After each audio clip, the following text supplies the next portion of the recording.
Hey everybody, welcome to a new episode of the Daily Objective. Based out of the United Kingdom, the Ayn Rand Center, UK, we are here to tell you about some British political developments today because it kind of applies to the whole world, because philosophy applies to all of us that have a mind. And what happened in England is something that I'm excited to learn about, and we're excited to explore.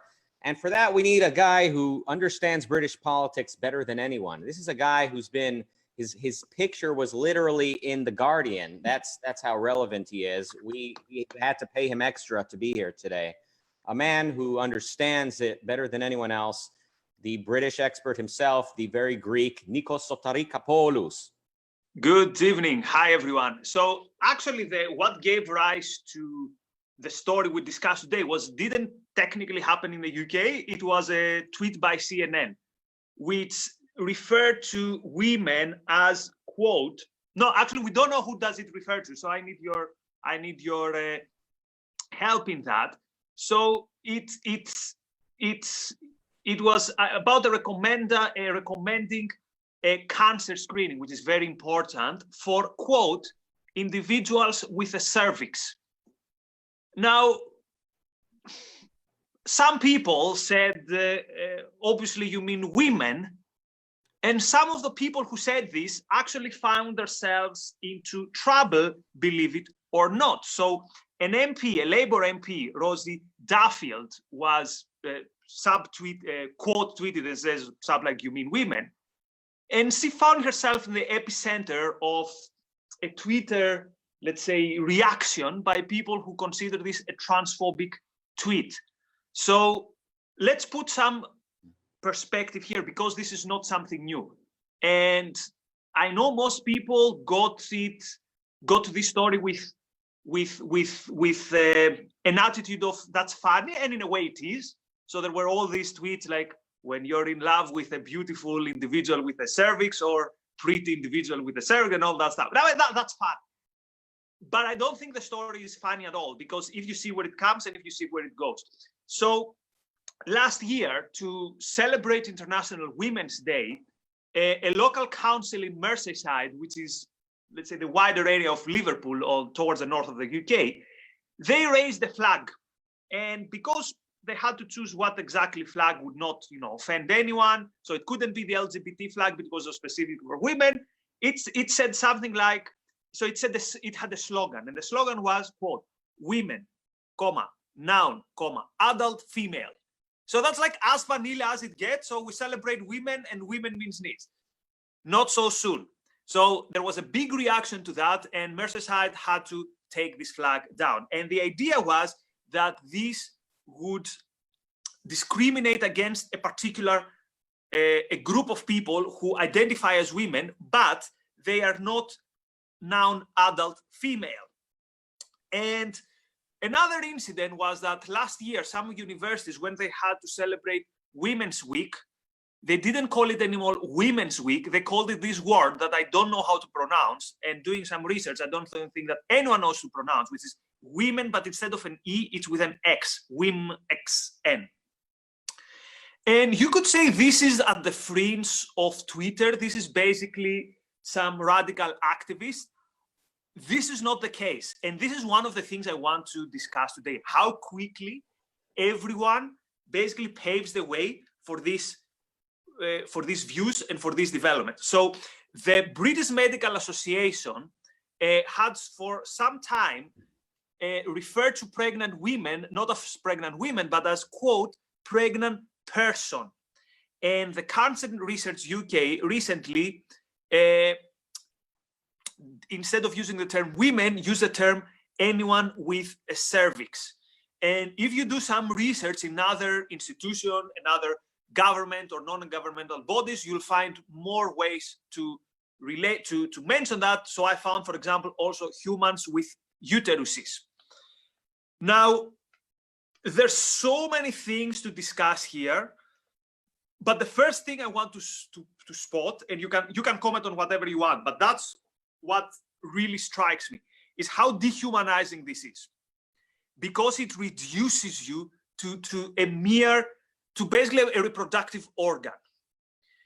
I mean, at least the term woman has, you could say it's still identity politics, but it brings some connotations that include some form of character, some character traits. So you get the whole a person. And this is not only in this area. So for example, also we saw with Black Lives Matter and with critical race theory, the idea of referring to black bodies. So I find all this discussion not only creepy in terms of how quickly everyone is ready to kind of bow to these new developments, but also on how it views people and how it views individuals. But as I usually do, I threw too much on the table, so you can pick whatever of that you want.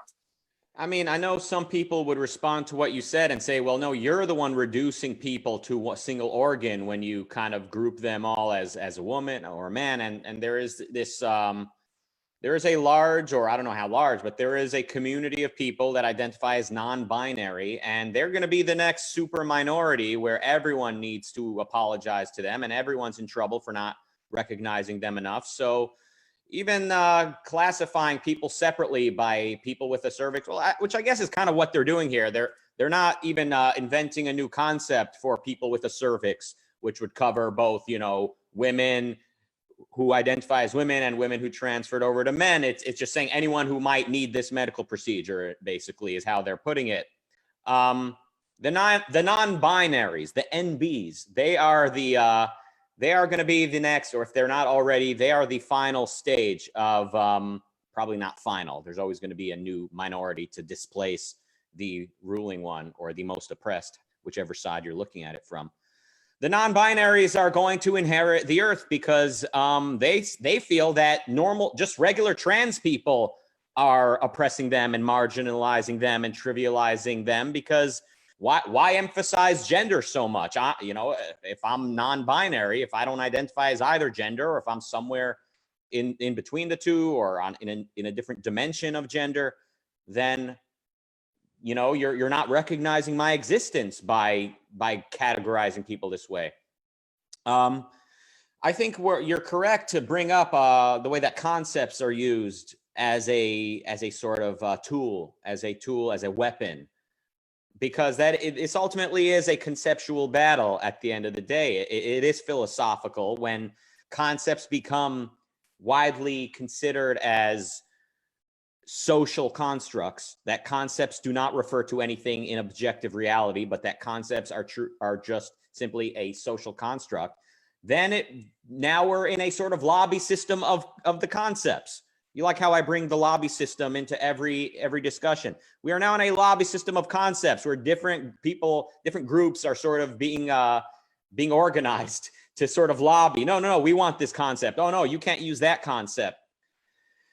It truly is insane, and God help us when this translates into guns being pointed at one another. I mean, it does translate to that in countries that don't have the First Amendment. You can get in legal trouble for using concepts that people consider to be marginalizing, and it ultimately will happen in America as well.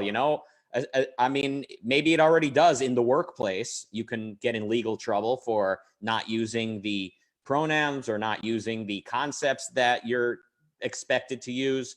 And then what happens when people are retroactively getting in trouble? The person who is complying with the demands of the concept police today, 10 years from now or even a month from now, is in trouble for today breaking the rules of tomorrow, if you know what I'm saying. So we might be pulling down the statues next year of people who are completely woke today. Just like, J.K. Rowling, who had a similar, almost the same exact story. She tweeted out in response to something like individuals with cervix or individual with a uterus. J.K. Rowling said, isn't there a word for that? Now she's in big trouble. And this is a feminist. She's probably a Marxist. Who knows? Maybe J.K. Rowling is a communist. She's a feminist for sure. 5-10 years ago, she would be as woke as it gets, and, upsetting people on the right by being so feminist and all of that. And probably, I think J.K. Rowling was accused of indoctrinating the youth to be too sort of tolerant of gayness, right? She made one of her characters gay, and that was controversial. Those days are over when J.K. Rowling is considered controversial from the right's perspective. Today, J.K. Rowling is seen as the right. She's seen as a conservative for trying to defend the concept of woman. Yeah, to be honest, I don't think she's a Marxist. But anyway, that's okay. That was me. I mean that yeah. I don't know. So here's something which really I think is really that I cannot explain. We do have concepts for people who don't fall under this, let's say, label, and it's understandable. Again, as we say every time, we are the #1 defenders of people's individual rights against anything that violates these rights. But we do have terms. My problem here is that we are intentionally confusing concepts. And again, my problem, I don't see that there is a cabal there of either feminists or leftists or LGBT people who are want power or whatever. That might be the case, but I don't think this is the problem. And I don't think this is actually what happens. And I'll explain why. What we see here is an attack on language, right? Some years ago, we agreed, supposedly, that gender and sex is not the same.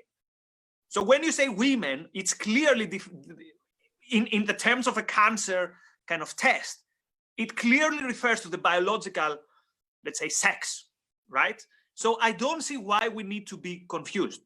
But my problem here is that this is an attack on language. And in a way, this is even worse than the new kind of meme 2 + 2 = 5. When you say 2 + 2 = 5, at least you make a claim to knowledge. You're false, but you're within like truth and false. It just happens that you're false. When you give up completely on definitions, when you basically say, well, a man can have periods, it basically you're saying that I have zero interest about the concept, about the idea of concepts. Now, I'll be very happy with someone telling me, oh, by the way, by men, I mean this. So under this definition, men can have periods or whatever. But usually you don't find this. You find these terms not being defined. So we live in a world, I don't remember who mentioned it in Atlas Shrugged. It's like everything is jelly. Gel, you know, this thing which is, it's not stable, it's something that's in between. You cannot cut yourself from anyone. That's why when you're under attack by these people, there is no defense, because there's no objective way to defend yourself. There's no definitions, there's nothing. You mentioned J.K. Rowling. Here's the latest development in the J.K. Rowling game. So someone who is a fan of J.K. Rowling and apparently agrees with her views on gender had a campaign in Edinburgh train station saying something like, I love J.K. Rowling, or I stand with J.K. I love J.K. Rowling. It was I heart J.K. Rowling. Now here's a very interesting thing. The network rail took it down as too political. So on the one hand, we've made the term woman basically a forbidden word almost, and now saying I love J.K. Rowling is political. But here's what I found the most philosophically interesting issue in the story. Here's what was their explanation for that. So they said, quote, we do not allow advertising that is likely to support or promote one viewpoint over another. So this is basically who we're dealing with here. We're not dealing, and I'm saying this every single time, we're not dealing with zealots who have like a manifesto of radicalism and they want to impose this. We're mostly dealing with this kind of thing, which says, I don't know what's happening out there. I don't know, just leave me alone, leave me alone. Well, some people told me that J.K. Rowling is not good. I have zero judgment of my own. I cannot judge whether a poster that says I love J.K. Rowling is good or bad. Just leave me alone, basically, right? And that's what I found most scary. And that's why I said, we are in deep trouble, because in a world where the idea that women have penises is something that can get you into trouble, is a world that anything can go, is a world that 2 years from now or 2 months from now, you can find the police knocking on your door for anything. And we already see it. For offensive things that cannot be objectively defined why they're offensive.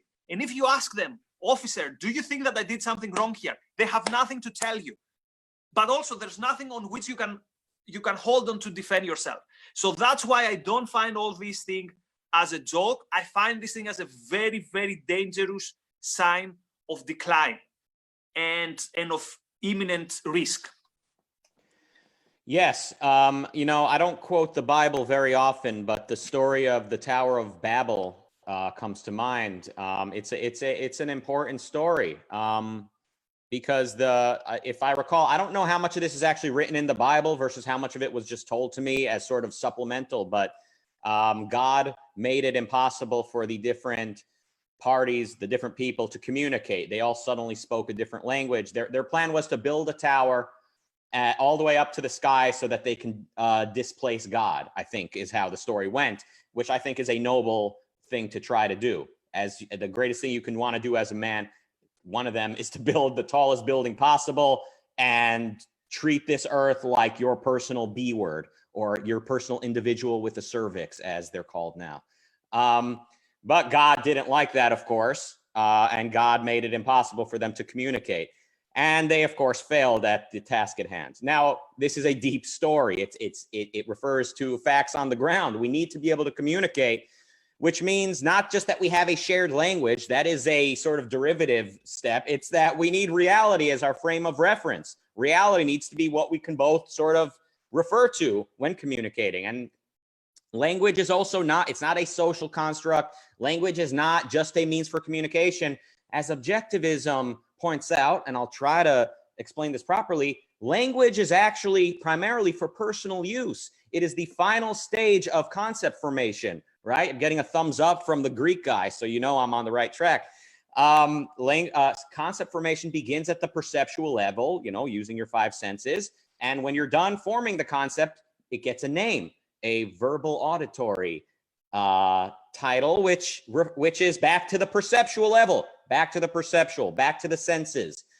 And then communication with other people comes after that. I mean, language is primarily for your own retention of concepts. We need to remember that the people who are running amok right now, they have a philosophy. They all went to school, or they were influenced by people who went to school, where they were taught that people of different groups are unable to really communicate because they basically live in different realities, and that even what these groups even are is up to arbitrary edict. And some of them think that each individual sort of creates his own reality. Other people think that different groups sort of have their own reality, and which one of them is right can just be up to different groups or different individuals or whatever it is. Eventually, we might see this blended with religion, where God or gods or different conceptions of God are at play. I mean, there's no telling where this is going to take us when philosophy has become a joke, when philosophy has become insane. But it's not sort of by accident that we arrived here. It is problems in philosophy that were never addressed through the ages, that were never solved. And I would recommend Ayn Rand's epistemology and her conception of man as a heroic being, her conception of values. These are indispensable to address these problems that we're seeing all around us. Remember, it is ultimately a philosophical battle. So don't mistake these lunatics as just being lunatics that we can just counter with common sense, because ultimately it's philosophers who rule the world, and we can only beat a philosophy with a philosophy. And here's an example that comes to, that's opens a big discussion, but just to say, I completely agree with you. And I want to say I've trademarked, not really, but I do now, the term epistemological Babel Tower. That's exactly what you live. I think what you said is on the money. And this is very, very scary, because again, if communication is impossible, what is the only way we can deal with each other? Violence, force, maybe not direct violence, but force, control, coercion, right? And again, I know this sounds a bit, but you see it. We see it every day. When the police knocks on your door, because they said you said that man has a penis, and you cannot anymore bring them like the dictionary and explain them the operation of concepts, then again, as we said, we're on deep trouble. Do you know who is trying to get us out of all that trouble?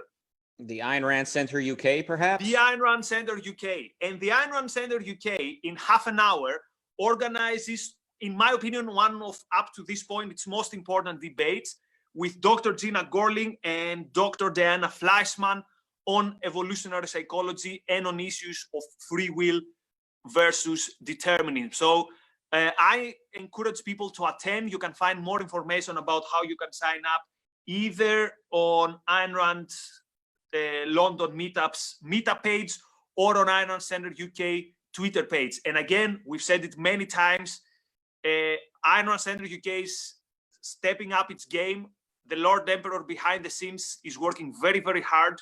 So the center, it would be good if you would support it by becoming a member in, I think, Ayn Rand Center / membership, something like that. But if you're really determined, you're gonna find it. Or you can always drop an email to the social media, and Razi will get back to you on how you can help.